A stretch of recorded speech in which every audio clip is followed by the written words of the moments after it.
Hello everybody, this is Birch-Koala crew Commentaries back again with some more Pokemon Yellow, and it's me, Fantastic Shenanigans. This is DoctorJhonReborn. And Shank02. And our team, as you can see, has leveled up quite a bit.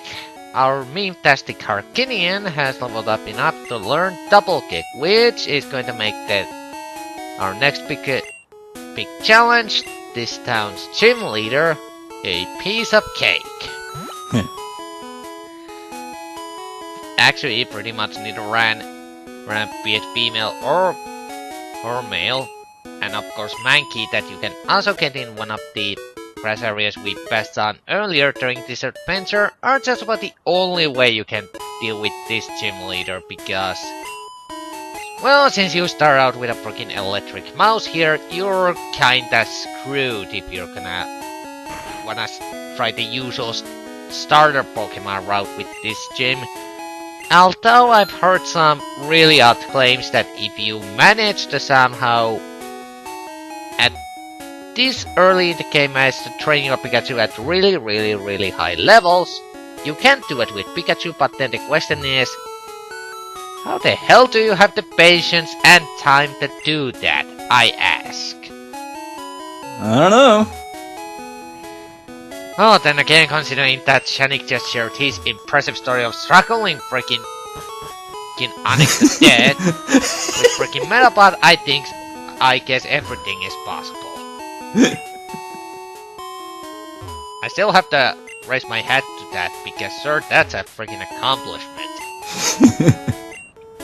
And this guy mentions the first lunar landing, actual real life facts, because I think I already mentioned this in part 1, but when they were doing Generation 1, they were basically thinking that this was just gonna be one of those one and done sort of series, like it wouldn't really catch up, but well, the world proved them wrong, and so they had to just keep on milking this cow till it someday would run dry. Actually, Generation 2, from what I actually read, was supposed to be the conclusion to the Pokemon series, but as history would show it, as history would show it, it did not happen. But I will admit, in terms of quality, when you compare the Generation 1 and 2 games, 2 would have been definitely has that sort of a finale feel to it. Yeah. Since it ties up some of the elements from the first game and pretty much has a rather interesting story of its own. But back on to Generation 1, and now it is time to go after the gym leader Brock. Rock solid Pokemon trainer.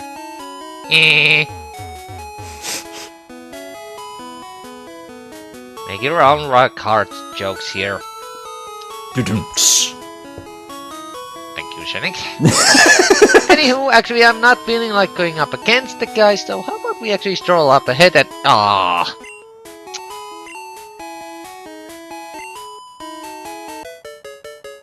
Brock's Bucky Lucky keep locked us up.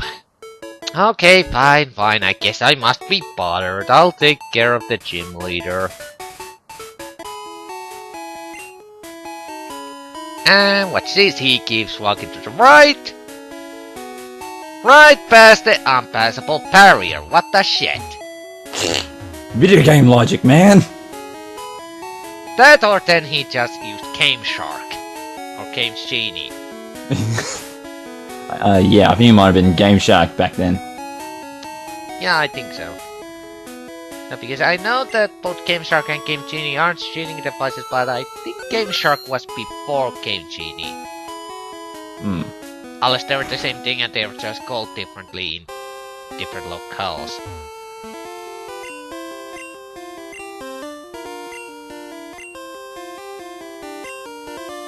Sure, buddy, not that you're going to help Jack and shit, but let's pretend you do. He's the only guy who believes in us, man. Give him credit. Winning trainers not full. That's gonna be a rather interesting line to put on your freaking entrance pedestal. This gym leader was defeated by a man called Nutball. That's gonna take down some confidence, man. And I'm cutting out this little lad here because I was originally planning to show him, but he has nothing interesting, plus he's entirely skippable with this new gym layout. Anywho, just mentally preparing myself, and now it's time to go against the rock hard Brock, who never ever opens his eyes. What are you talking about? His sprite there has open eyes. Yeah, in the sprite, but I was more thinking like in the fucking anime. Wait, I'm pretty sure he did open his eyes, but that was one time when he was, what? Axial? Something like that. I can't remember. It was some kind of rock dragon type Pokemon thing, I can't remember. He was like, pulling faces and you actually see him open his eyes.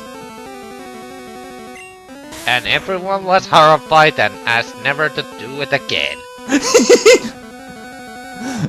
Anywho, here, in case you're wondering what the hell I'm doing, I'm just basically, because Harkinian is pretty much going to be the answer to everything in this fucking gym, so I'm just basically just throwing some of my weaker unoptimized Pokemon into the front just so they can get some of that tasty trainer gym leader experience. You're just gonna lower down the accuracy. See, in Generation 1, Brock is really nothing too much to worry about because luckily in Gen 1, Geodude surprisingly doesn't have any goddamn ground or rock type attacks. So you're pretty much good on that department, but as you can see, normal type attacks aren't gonna do shit. And with Pikachu, Thundershock is gonna do even less than that because ground is being partially ground.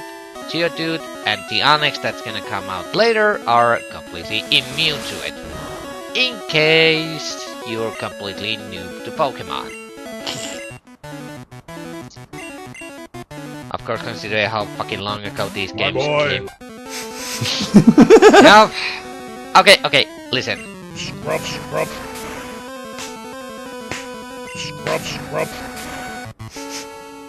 I figured that, you know what? Fuck it, let's go with it. Believe you me, that gave me a hell of a lot of stuff to edit for this thing. And if you think that's going to get obnoxious here, oh, wait till the next one. Oh boy. And Onix, this thing has only one gimmick. One, it uses Bite, which, in hindsight, is fucking useless, because you can really easily cheat that fucking move out, because, in case you don't know what the hell it does, it's basically a move that will deliver whatever amount of damage you gained in back at double after 2 turns. Problem is, it's really easy to fake out, because if you end up using a non-damaging move, or status inflicting move, by this isn't gonna do jack and shit.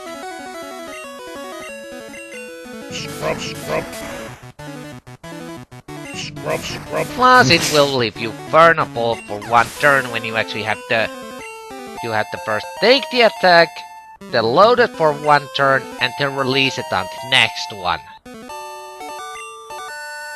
So yeah, pretty useless and led to Brock's downfall.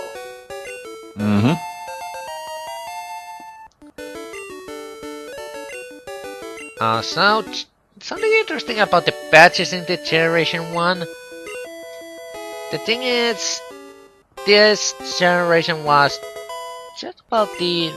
Or actually, no, I think second generation might have still had it, but in this generation, the patches actually affected some of the stats your Pokemons would have, like with Boulder Branch, all of your Pokemons that you will obtain and you have at the moment will have a little bit of a higher defense. Hmm. I think they pretty much started dropping that after Generation 2 if they didn't drop it already at Generation 2. I'm not sure was it still affecting Gen 2. I like to think it was, but I'm not sure. Yeah, I wouldn't even have a clue now. Just saving here to savor that victory and make sure that I don't lose it. Oh yes, and I guess I should point this out. In case you are seeing occasionally how the text is glitching up a little bit, well, let's just say recording at 60 frames per second with these kind of games may not be optimal, but fuck it, I'll do it anyway. Anywho... Oh, we are on our way to our next destination, Mount Moon, and sadly we need to deal with some annoyances and... Oh, fucking hell, really? Bugcatcher? What the hell are you doing? Level 10 Caterpie? Really?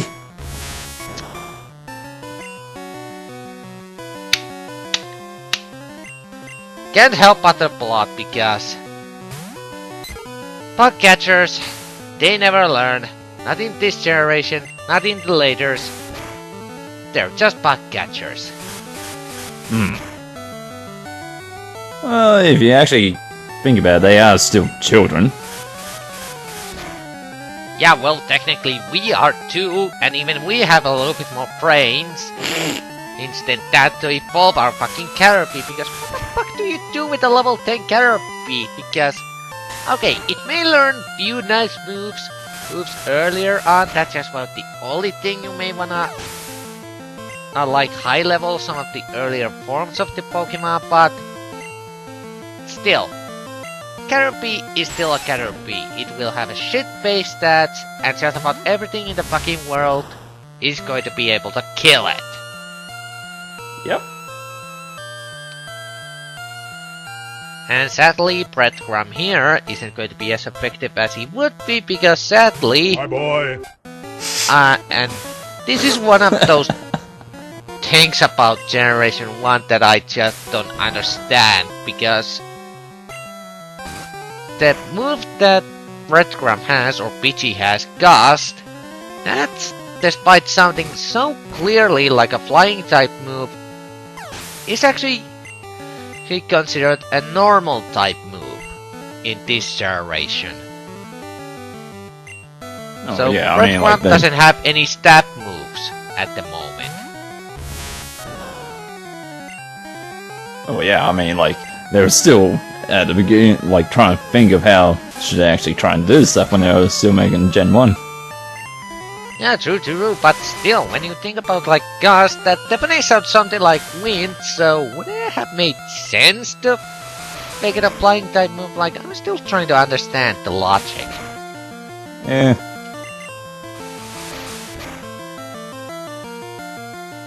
Anywho, just murdering these Caterpies, because what the hell do you want me to say? We are basically killing freaking bugs. Because this guy strayed way fuck up from his hood in the Viridian Forest. Now, Bugcatcher, let us give you some advice. Evolve your frickin' Pokemon. We give them the advice, and they still won't ever never listen to it. They're such a sad bunch. Yeah. Oh, the shorts guys, who somehow gained a fucking following because in almost every single freaking Pokemon game, there is almost always the one shorts guy. Why? Was that like really that funny back then? Because I don't remember laughing at it that much.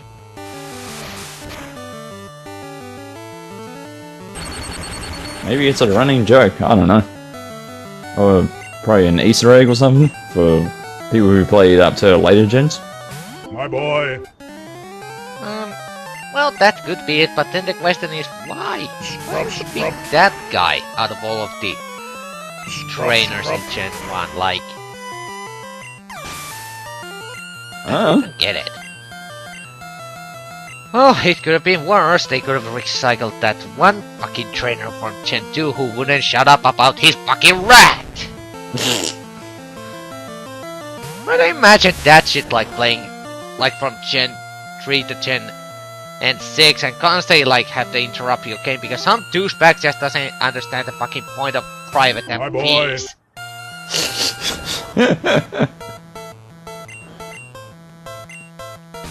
Anywho, our first instance of seeing Ekans. Which is at... crap. I hate that move. Yeah, in Gen 1, it's just about the worst move you can be inflicted with, because here's the thing. In Gen 1, when something uses prep on you, you cannot do jack nor shit for a few turns. And if situation goes really down the shitter, if something manages to inflict you with poison and then hit you with prep, you're going to be both getting poison damage and that attack damage, so you're kinda fucked. Anywho, hallelujah, our bug has evolved correctly and confusion has been learned. The game is broken. Oh yeah, I mean, like, wouldn't you get confused too if someone just gave you a tub of free butter?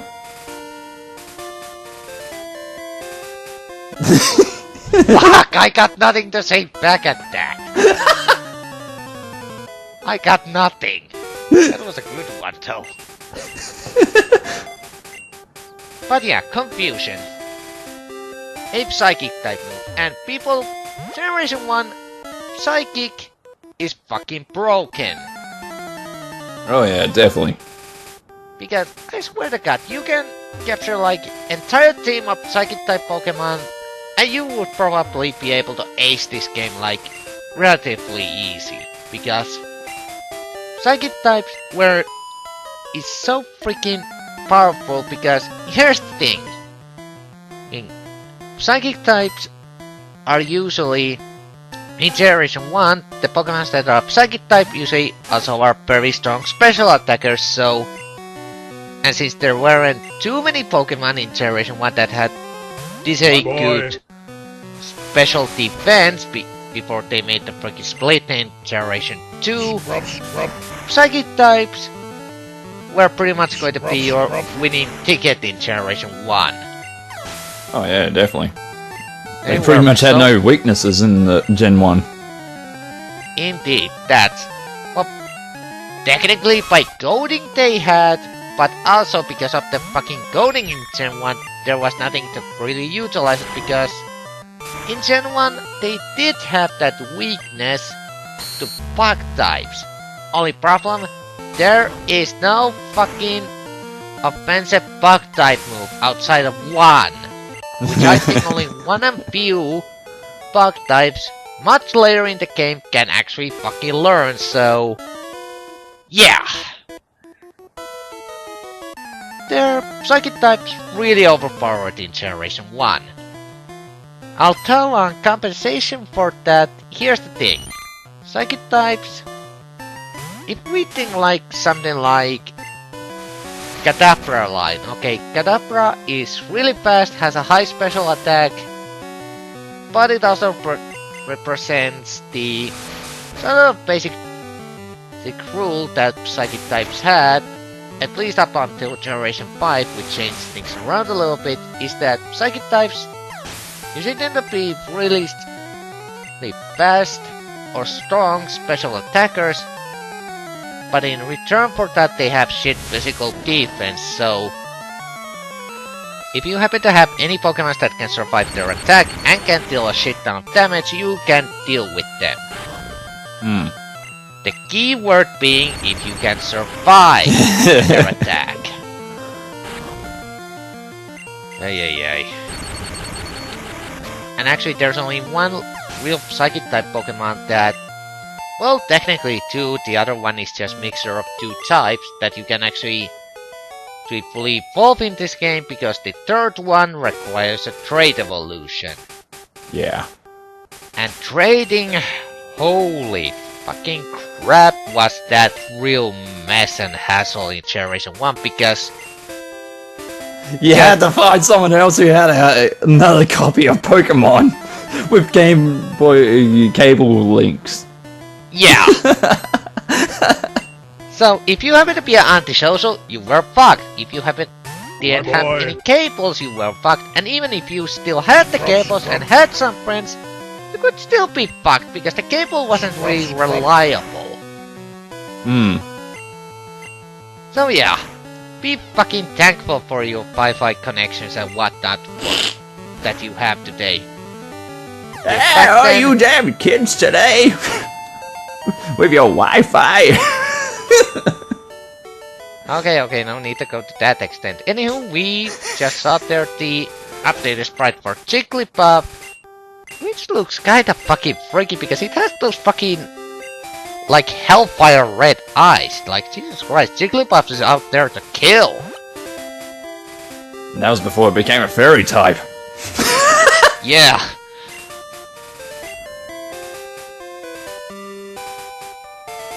You know, when you were going through that whole thing just then, I was actually expecting one of them to actually do like the Metal Gear alert sound.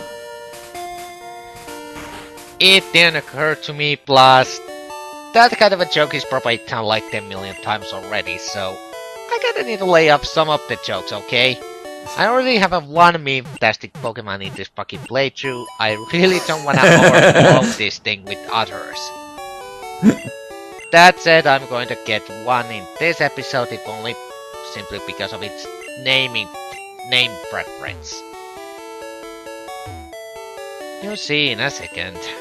Alright. Anyway, this is also the point where we first hear about Team Rocket, the villainous team of this generation. Magikarp for 500? No thanks. I will admit though, that isn't necessarily a bad deal, because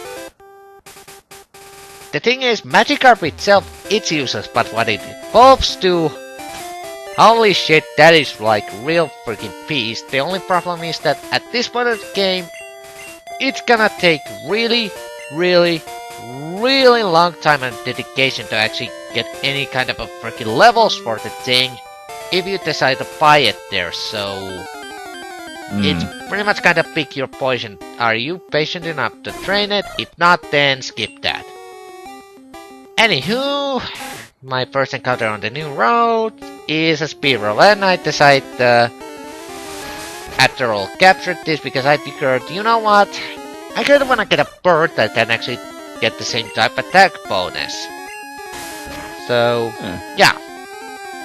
Yeah, I'm not that good with mathematics, but let's see here. The guy offered you a Magikarp for 500 Poké dollars. If we convert that, it would have been around about maybe $4, $4.50.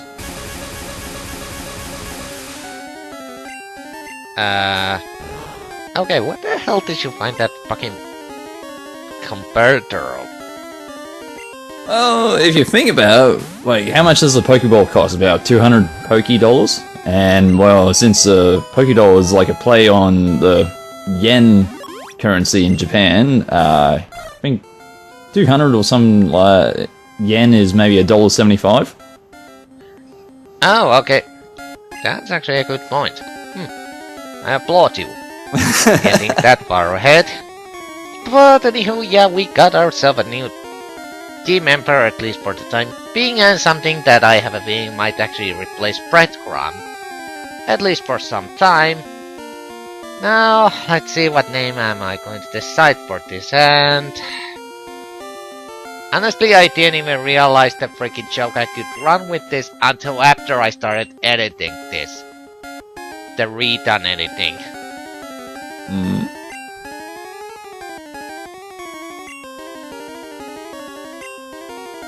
Beaker.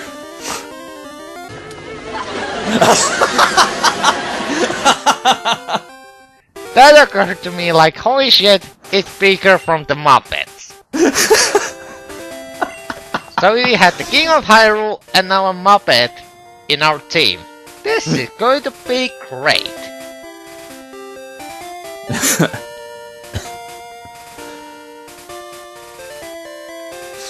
Oh boy. Oh man, Muppets. I haven't seen them in years now.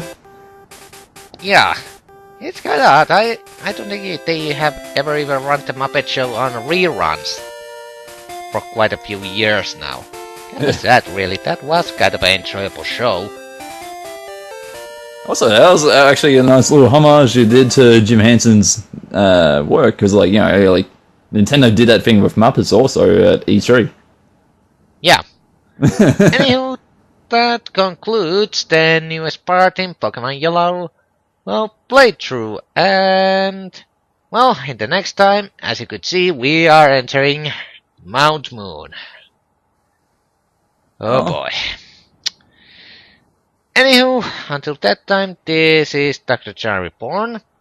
And I'm Shank02. And until next time, we'll say bye-bye everyone. See us later. See yous.